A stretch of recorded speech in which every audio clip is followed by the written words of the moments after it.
Hello everybody, Matthew Armstrong here on day 51 of our 90-day life transformation challenge from mediocrity to mastery. It's a great pleasure to be speaking with you again today. We're still talking about leadership, and today we're going to go more into leadership in business and finding companies and things like that. And I've had my own personal experience with opening businesses and with other people, and I've made many distinctions that I believe are very valuable. Seeing my own shortcomings, and then other people, how they've had great success, and my success was, let's call it mediocre, right? But a lot of learnings from it, right? So as I've said many times, our success is going to be determined by the people we spend our time with. It's as simple as that. The people we spend our time with determines our success in life, right? And this also comes to the books we read as well. This is what I see, the books we read, the people we spend our time with, and by reading books, we're actually spending our time with the people who wrote the books. We're spending time in their heads, really, right? And when we spend time with certain people, we start to read certain books because the people we're spending our time with recommend books to us, right? And if you spend time with people who don't read, then you probably won't read, or you'll do whatever they do, right?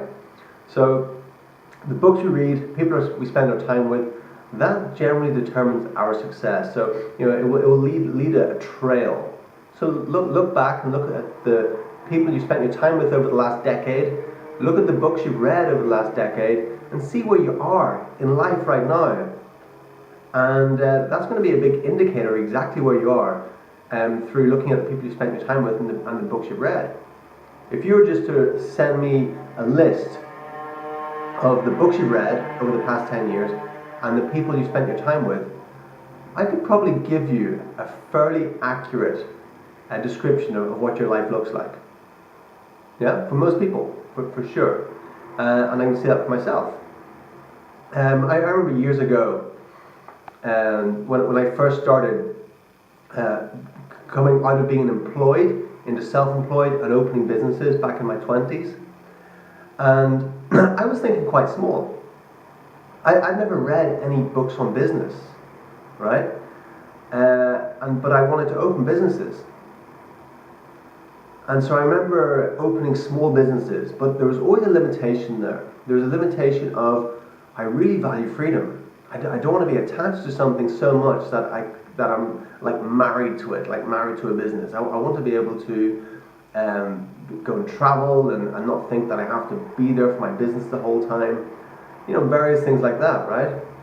So my value on freedom stopped me from, one of the things that stopped me from growing my businesses to turn into like companies or corporations. I kept them small, right? And I remember even like going into the bank to get a bank loan for my business and saying, I need a bank loan for, to start this new business, for marketing, for advertising, for, equipment or whatever. I remember just asking for £5,000 from the bank manager. And the bank manager says, is that all you want? Sure don't want 10,000? And I said, no, 5,000 is good, 5,000 is good. Looking back, like, why didn't I just take the 10,000? It's a bank loan, right? Or say 20,000. I'm sure he would have given it to me. And so I remember thinking, like, that was the level of my thinking back then, in my 20s. I was thinking, yeah, £5,000, that's enough, right? And then I remember going and visiting with a friend of mine who I'd known through martial arts. We weren't at the same level on business or anything, but we're at the same level in martial arts, so that's why we were friends. And he was also in his 20s, a little bit older than me, but still in his 20s. And he had a multi-million-dollar company, huge company, employed many employees, had different partners and everything. And I remember staying at his place and asking him about his business and everything. And he was telling me how, he went to the bank to get $1 million loan to expand his business. my mind just boggled. And I suddenly saw the comparison between my £5,000 loan, thinking that was a lot, and his $1 million loan to expand his business. I'm like, God, I'm thinking too small here, right? And then I stayed at his house. I remember looking at his bookshelf, and at least 80% of his books were on business, finances, investments, business books, basically. 80% of the books in his bookshelf were on business, at least. I thought, I haven't read any of those books. Looked at all of his books, thought, I haven't read any of those. And then I thought back to my bookshelf and what it consisted of.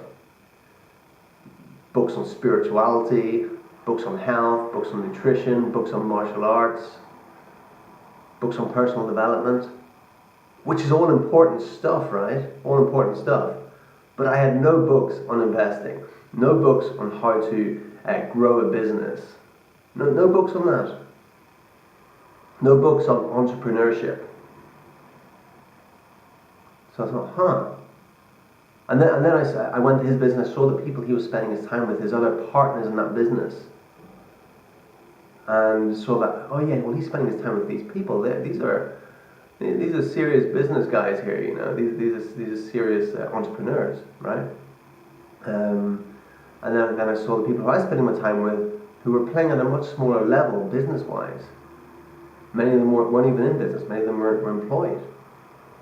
So, you know, he was spending his time with other entrepreneurs, people that were even a lot older than him, right? He was the founder of the company, but a lot of his partners were like double his age, almost.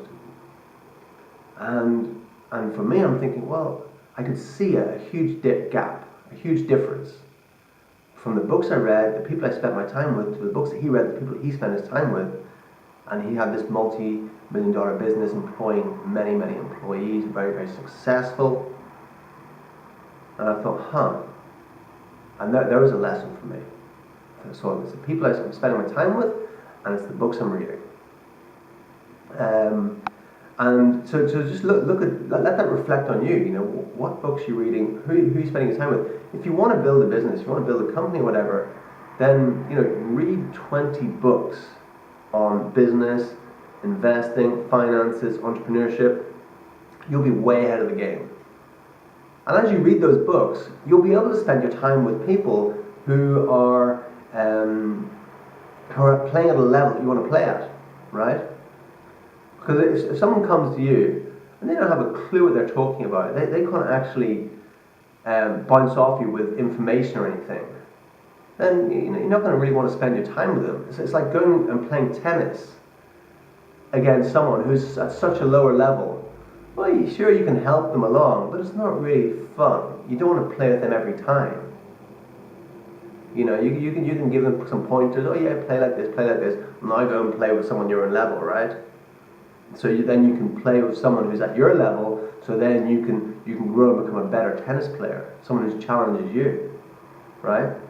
So if you at least get the information, get the knowledge, then when you do come across people who are playing at that level, suddenly they go, oh, okay, this guy knows what he's talking about, right? This person might actually know stuff I don't know, because you can read a book from, you know, someone who's playing at a very high level. You can get information that other people don't know who are even playing at a high level, right? So, you know, that's vitally important that you start now. Don't think, well, how do I get to spend my time with the people that are playing the game of life at this really high level? Well, you start by reading books. You start by watching videos, listening to interviews, listening to audios, and your communication will start to change. Your brain will start to soak this up, and it's like when you're reading the books, it's like you're beside that person. When you're listening to audios, to your brain, it's like you're sitting beside that person's talking to you, you know? When you're watching their interviews or watching their videos, it's like they're sitting right in front of you and talking to you. That's the way your brain takes it in. So you start to change your communication patterns, you start to pick up words and ways of thinking that are different how you thought before, and your paradigm starts to shift. Your paradigm starts to shift. Your paradigm is really everything that makes up how you see the world. All your beliefs about how you see the world, how you see yourself, your self-image and everything. Everything starts to change. You start to think bigger. You start to think differently. Right? So this is so important. Spending your time with the people. If you want to become a master, you need to spend your time with masters. If you're going to stay in mediocrity, the only people that stay in mediocrity are those that stay around mediocre people. People who are content with their mediocrity. And some people are. Some people are, no, I'm content with this. I don't want to challenge myself.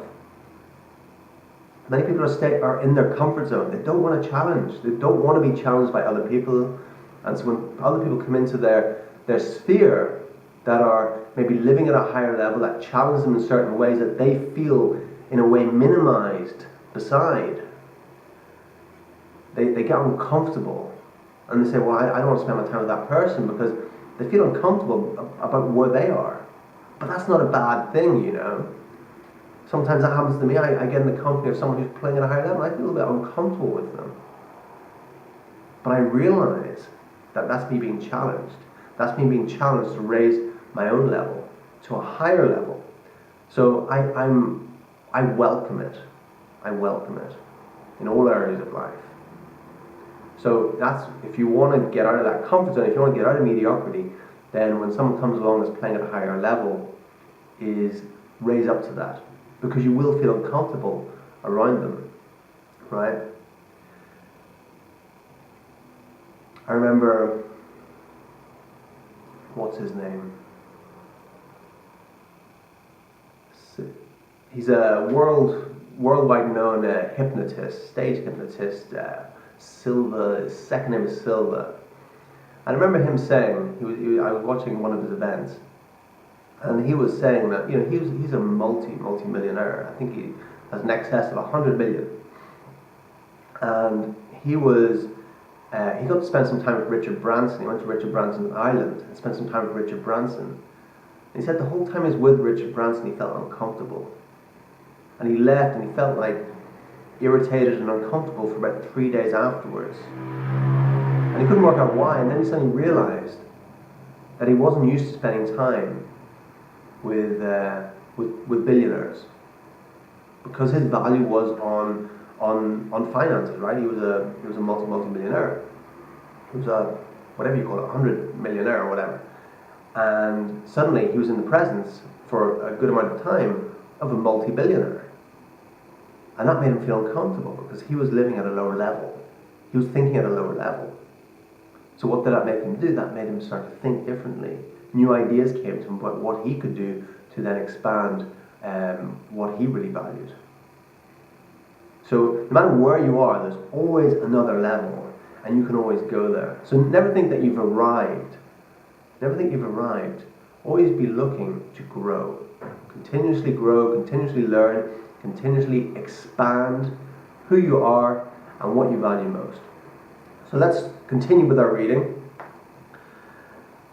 We're on page 314 of the Values Factor. If this is the first video you're watching of this series, make sure you purchase your book, The Values Factor by Dr. John Demartini. Go to drdemartini.com and you can get that there. We're on page 314. It's important that you have the book to complete the exercises. Otherwise, you know, you're playing at a low level, right? You need to get the book, do the exercises to get out of mediocrity, because mediocre folks will not do the exercises. Simple as that, okay? Founding a company. One of the many forms of leadership that some people may identify with is leading a business or corporation. Founding a company generally begins with an inspiring vision, usually a right-brained holistic vision of the big idea followed by a left-brained detailed understanding to ground it. And then further specializations begin. Now, the way a business evolves from this initial vision is very much the way life itself evolves. The greatest model of business growth is in fact life itself. The study of biology and ecology actually reveals how businesses grow because the growth of life is replicated in the growth of business. We can see the process of economic exchange even on a cellular level. The cells within the human body exchange key biochemicals such as neurotransmitters, the biochemical our brains use to create thought and emotion, or the chemical signals known as autocrine, paracrine, or endocrine secretions. The cellular exchange within each human mirrors the economic exchange that takes place between the humans. Thus, when human life begins, whether in many areas of the world or in one location, possibly Africa, humans begin to multiply and expand by having children, and at the same time they begin to specialize. The men go out and hunt while the women remain in the village area and gather. This is the specialization of the sexes. Then, as these early societies grow, new specializations begin to emerge. For example, one family lives close to another family for security. Then one is more efficient at cooking and another is more efficient at gathering. And the third is good at weaving, and so they start specializing. Little by little, as the population grows, everybody starts specializing and finding different niches to work in. Then they have to create an ecological system called economics, which is a means of having some universal medium of exchange called money between many different specialities, so that they can express the different values of doing, say, an hour of weaving versus an hour of hunting. Thus, economics is the study of fair exchange between various specialities. Then, once we start having vocational specialities, we develop social classes. Once we had social class systems, we started having differences of values, and so we started to develop the business world or market. Thus, when we find a business as an entrepreneur, the entire evolution of that business is actually duplicating what went on in human society. In all cases, we see a growing specialization. In Chapter 7, I talked about the different specializations within a business, how you can get the phototropic people reaching toward the light with their visions and their big ideas, and the gravitropic people hiding within the protection of the earth with their groundedness and their detail work. As a leader of any type, whether an entrepreneur or any other type of organizational leader, your job is to allow your company or organization to specialize, delegating the work you find least inspiring to those who find it more inspiring, and keeping for yourself the most inspiring and most productive work for you, the work that involves your highest values. Your job is also to manifest your highest values, to guide the entire enterprise, extending throughout all its different specialities by communicating your own values in terms of the highest values and time horizons of the people whom you delegate. Being in close touch with your own highest values allows you to guide the organization that you lead and to expand your influence in your organization, your community, and your nation, and your planet. This ripple effect reflects the power of the values factor. Inspiring your employees. If you take seriously the responsibility of guiding your organization through manifesting your own highest values, your next step is to consider how to inspire your employees to align their job duties with their own highest values, as well as with your inspiring mission and vision. This is a service to them as well as to you or your investors. If you can inspire your employees to the degree that you have been inspired yourself, they will derive enormous fulfillment from working for your company, while you and your company will in turn receive the most productive expression of which those employees are capable. The crucial importance of inspired employees was recognized by major investor Peter Lynch, who has said that if he is to invest in a company, he has 4 qualitative requirements. 1. People who work there are grateful for their jobs. 2. They love what they do. 3. They are inspired by the company's vision. 4. They are enthusiastically working. Lynch has said that if he does not see those 4 qualities, he knows not to invest money into a company because it is not likely to grow or evolve. So how do you achieve this level of inspiration and enthusiasm? One approach is to do a quarterly review of job duties and productivity. Every 3 months, you have every employee working at your company prioritize their job descriptions according to what is most productive, profitable, and meaningful. Discover for each employee what their lowest priorities in their jobs are. Then either discard unproductive activities or combine those lowest priority duties into new jobs so that your current employees can get on with doing something that is more inspiring to them and for which their productivity and your company's profitability will consequently be higher, because inspired and congruent people are more productive.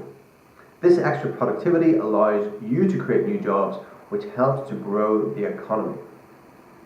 At the same time, every 3 months, you refine, redefine, or update your purpose statement of your organization, if it requires any form of evolutionary adaptation.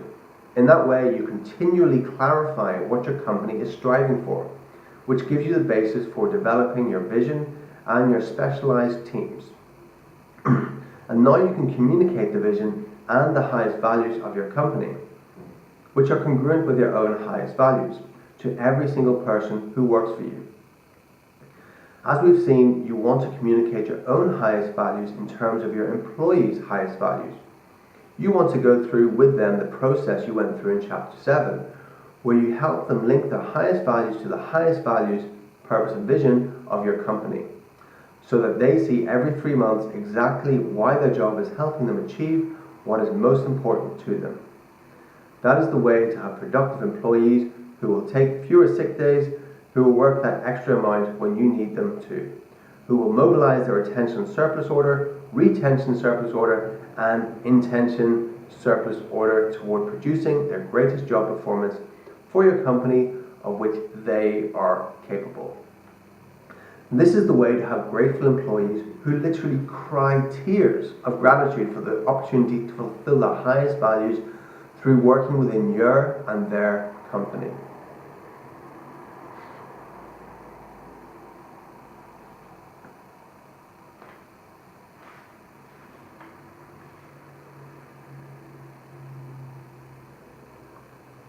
Can you see how it all starts with you, with your highest values, with your communication with your leadership? You are responsible for that clear and purposeful vision and direction. That is the primary purpose of the visionary, the inspired leader. The inspired leader is the one who has the vision.